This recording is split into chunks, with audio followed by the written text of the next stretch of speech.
السلام عليكم ورحمة الله وبركاته حبايبي اللي متابعيني عاملين ايه؟ احنا النهارده هنعمل لكم كيكة بدون دقيق. هتستغربوا بدون دقيق ازاي؟ هقول لكم ازاي. عندنا دلوقتي احنا 2 من البيض، ومعانا كوباية من الزيت. بسم الله الرحمن الرحيم. ومعانا هنا المج ده سكر بس مش مليان قوي، يعني بصوا زي ما انتم شايفينه كده. خلاص. ومعانا طبعا مج ونص سكر، المفروض تحطيه على النار قبل كل ده.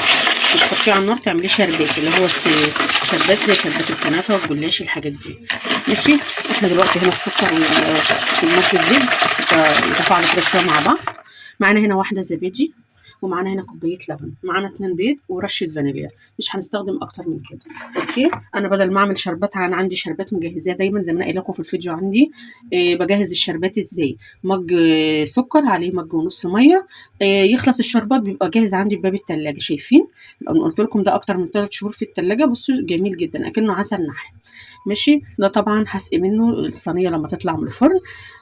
احنا دلوقتي حطينا هنا كوبايه الزيت وحطينا السكر. هنحط هنا البيض. اللهم صل وسلم على سيدنا محمد. 2 من البيض في غرفه المطبخ كده زي ما شايفين. ومعانا هنا رشه من الفانيليا.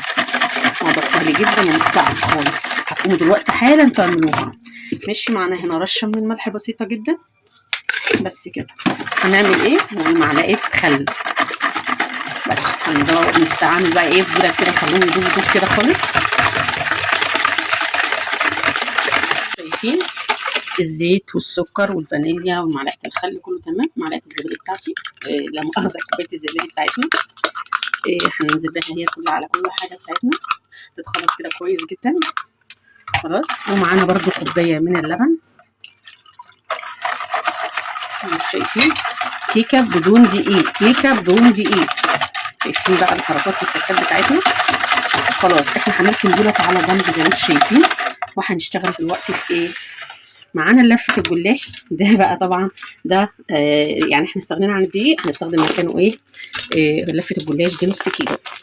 خلاص زي ما شايفين كده اهوت. هعمل لكم احلى كيكه بدون دقيق النهارده. هتبصوا هتتفاجئوا بيها الصراحه. حاجه كده بتاكلوها بره في المحلات دايبه دوب كده ما شاء الله. بتبقى غاليه والله ومكلفه. انا قلت بقى اعملها لكم انا في البيت. زي ما انتم شايفين ورقه الجلاش بتاعتنا. الجلاش بتاعتنا هتمسكيها من النص كده اهوت، وتلفي تلفي تلفي كده اهو، بحيث ان هي تبقى كده تتلمي معاكي. شوفوا في ثانيه كده اهوت، وغيره وغيره، وتحطي في الصينيه كده زي ما انت شايفه كده اهوت، وتبرمي وتحطي كده اهو. بصي الورقه اهي معانا. بصي زي ما انت شايفه كده اهو كده اهو. وحط غيره وغيره. نخلص الكميه بالنظام ده اهوت. وهجيبها بقى انا برش معاكم الحاجه اللي البيض والمقادير اللي احنا عملناها. شايفين؟ في ثانيه في ثانيه في ثانيه في ثانيه. لفي وحطي على طول. تمام. طبعا انا بقول على الفرن يسخن جنب اهوت. انتوا شايفين الجلاش عملته ازاي؟ يا دوب تحطي الورقه في نص ايدك كده، نص ايدك هنا كده، وتلفي الورقه لف لف لف وحط. نص كيلو الجلاش ما خدش معايا ثانيه، في يونكات كده جميله. بصوا لف لف كده. معانا هنا الحاجات اللي قلت لكم عليها بالتدريج. هنرشها فين؟ هرشها على الصينيه عشان ندخلها الفرن. ماشي. تطلع من الفرن اوريها لكم بالشكل الجميل والتركات والتكات والحركات الجامده بتاعتنا الحلوه. هوريها لكم بقى تطلع من الفرن نسقيها الشربات بتاعنا، تبقى بكل حركات وتكات جامده زي ما انتم شايفين. هنديها شربات كده اهوت. زي ما قلت لكم الشربات بتاعي اللي عندي جاهز. طبعا انتوا هتعملوا انتوا الشربات زي ما انتوا شايفين كده اهوت ما شاء الله. توزع كده. هتاكلوا حاجه بقى دايبه دوب كده. استخدم اي حاجه كده عشان هي سخنه. توزع عليها كده ما شاء الله. نتعامل بقى في حته وهنقطع اهوت زي ما انتوا شايفين كده اهوت.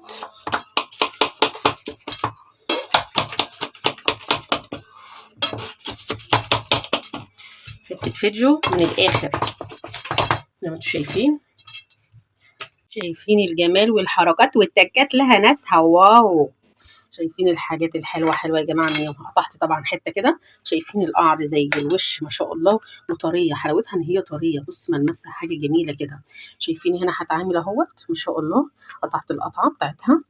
قطعتها كده اهوت. حاسه تقطعيها زي ما انت عايزه تقطعي. شايفين الجمال؟ شايفين الحلاوه؟ يا سلام يا ام علي. شايفين طريه ازاي وحلوه؟ شايفين؟ يعني عايزه. هي بصراحه خرافه. المقادير زي ما قلت لكم. تقطعي وتاكلي كده وتتعاملي. مش قادره اقول لكم. تعالوا اتفضلوا معايا. بصراحه تحفه تحفه تحفه.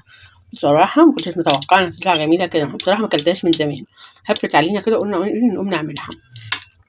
ما شاء الله جميلة أوي، أوي، أوي. يا جماعة أنا القناة بتاعتي إحنا كنا الأول أحلى الأكلات مع أم علي، لغينا أحلى الأكلات وكتبنا مطبخ أم علي، أوكي؟ شايفين جميلة إزاي؟ ما تنسوش اللايك والاشتراك في القناة عشان يوصلكم منه كل جديد، وأقول لكم السلام عليكم ورحمة الله وبركاته.